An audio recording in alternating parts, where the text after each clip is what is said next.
Next up, we have Litchfield Minerals trading under the ASX code LMS with a market capitalization of approximately $4 million and is a critical mineral explorer, primarily searching for base metals and uranium out of Northern Territory, Australia.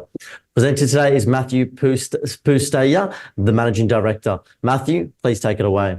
Thanks, Peter. I'm presenting Litchfield Minerals today. I'm Managing Director of Litchfield Minerals. I'm also one of the founders of Litchfield Minerals. Next slide, please. Just general disclaimer, you can read it at your own leisure. Next slide, please. So I'll just give you an overview of Litchfield Minerals. We're exploration focused. We have potential for near-term major discoveries in the Northern Territory. We're surrounded by high-quality critical minerals explorers and developers. We're specifically searching in the Northern Territory's Arunta region and the Georgina Basin in traditionally less explored areas. I'll focus on two of our tenements today. I really want to focus on what we've done since our IPO in March and what we're doing at the tail end of next year and what we're doing tail end of this year and into next year. So Mount Doreen is our flagship project. It's EL 31305. It's located 350 kilometres northwest of Alice Springs. It's primarily a base metal potential tenement. We then have Lucy Creek, which is 400 kilometres east of Alice Springs. It's primarily a manganese tenement. It's over 1,600 square kilometres. And then we have Yamba. Yamba is 70 kilometres north of Alice Springs. It's adjacent to the Coles Hill deposit and the Red Rock Bore deposit. And we really see that as a polymetallic potential discovery. So I'll give you an executive summary. So could I have the next slide, please? Executive summary. This is why I think we're a good company to follow. So we have a top board and management team. We're exploration focused. We want to be like the 1980s, 1990s explorers where they went out and tested the ground quickly and efficiently and hopefully find some major discoveries. And we're also in underexplored monster country. So I'm going to talk, next slide, please. I'd like to talk about the team briefly. We've got Dr. Peter Eaglin. He's our non-executive chairman. Peter Eaglin is one of the top tier mining executives. He's come from Rio Tinto, where he was head of internal audit and compliance, where he reported to the board for numerous years before he retired. We also have Professor Mark Noppi. He is the ex-global chair of SRK Consulting, which is the premier geological consulting company in the world. He's currently one of the directors of IMM, and he's internationally recognised as one of, if not the best resource geologist in the world. We then have Russell Dow. Russell Dow is a copper gold expert. Russell is an expert on the specific type of deposits we're looking at. He was also one of the key figures in finding the Lindero porphyry deposit in Argentina, which was 2.5 million ounces. Then there's myself, Matthew Pustahya. I'm the managing director, one of the founders of the company. I'm really here to ensure that what we say we do, we go and do, and we make sure that the money is being spent in the ground and we're spending it efficiently. Next slide, please. So I'll just talk about Mount Doreen and the exploration since the IPO. So Mount Doreen, we believe we're in monster country. We're right on the contact between the Nagalia Basin and the Lander Rock Formation. We have a lot of intrusive units that sit within our tenement. We're adjacent to the Big Greely Energy Metals deposit, the Energy Metals Big Greely deposit, and WA1 found the Luni deposit on very, very similar deposits, on very similar geologies. We have multiple mineralised areas within our ground. We have the Clark Mines, Mount Irene, Silver King, Wolfram Hill, Pamangala. They're polymetallic, they're intrusive related veins, pegmatites and breccias.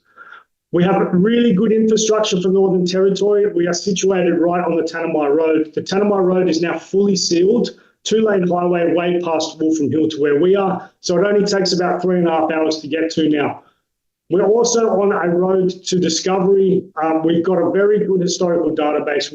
We also have our own database, which we've been compiling this year. We've drilled 3 of the 6 walk-up targets, and we believe we are onto some discoveries. So next slide, please. I'd now like to focus on the work that we've done since the IPO, and it's probably important to note that we've only been listed for 6 months. So we've already done drilling. We've done almost 1,900 metres of drilling. That was across 12 holes. 6 were done at Silver King, 4 at Mount Irene, and 2 at Copper Flats. I'll just speak about our best intercept, which appeared at Silver King. It was 17 metres at 2.5% lead and 1% zinc. We also got an intercept of 33 metres at 0.6% zinc and 0.3% lead. We've also completed an aeromagnetic campaign, which you can see there in grey. It was 100 metre spaced. We did 50 metre infill between Clark Mines and Mount Irene, and also 50 metre infill at Silver King. The reason why we didn't have to do the full tenement, which is the southern portion, is because we have a 1990s Rio Tinto data set that we were able to stitch together and really make a really strong data set of aeromagnetics and radiometric campaigns. Next slide, please. We've also done a tenement-wide VTEM survey. For anyone that knows VTEM, that's a very large survey, 200 metre spaced. We've got the preliminary data, which we've announced. We're just waiting on some of the finalised data, which we should receive over the weekend, and hopefully we can announce some good results next week.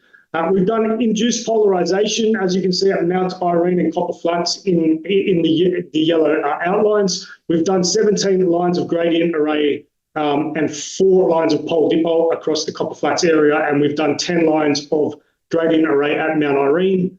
We've also done 2 gravity surveys at Damunzi and Megalith. They're highlighted by the green outlines. We've done a lithostructural interpretation, which has been really important for us.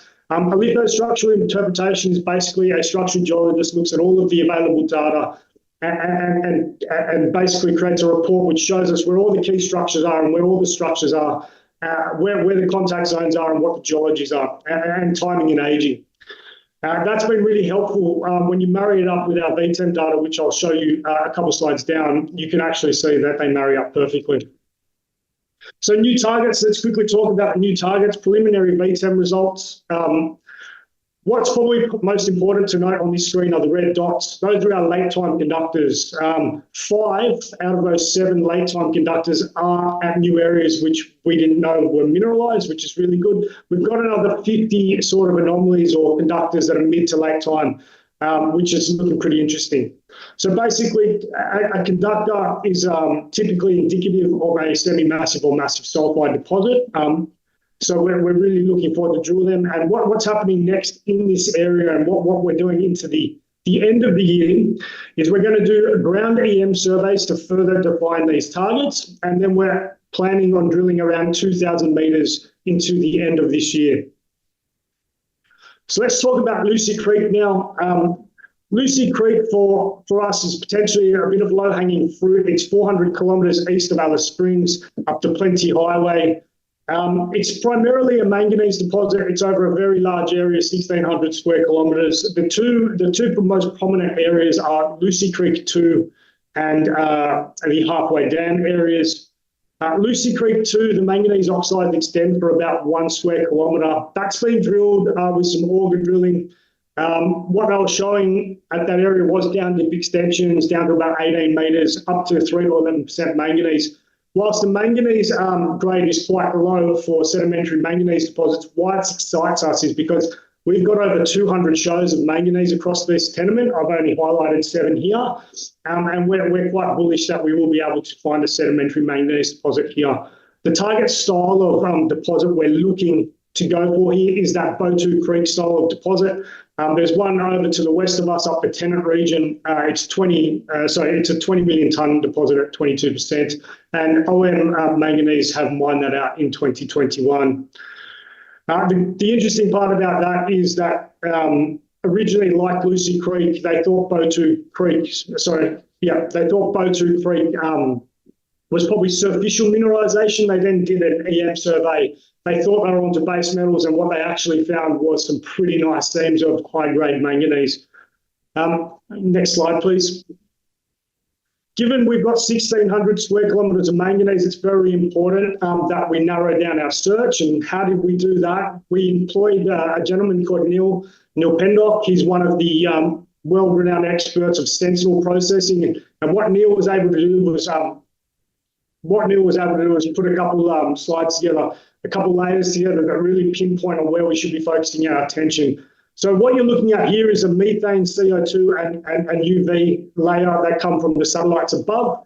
Why is it important? Well, why is methane important? Well, methane has a strong correlation with the rhodochrosite, which is at surface, which is a manganese-bearing mineral, and that's likely due to the organic breakdown within this mineral.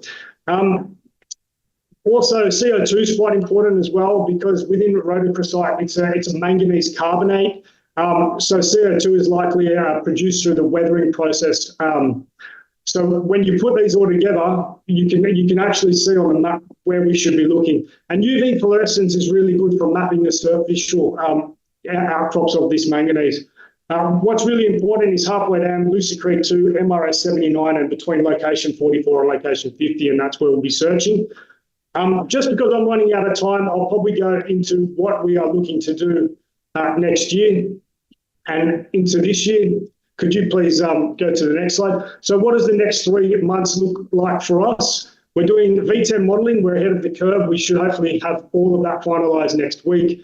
We're then moving to ground EM and then RC drilling into the back end of this year. We're aiming to get about 2,000 metres done. If we find the time, we will be doing some initial soil sampling and data interpret at Lucy Creek, and then Lucy Creek will be a focus in Q1 next year.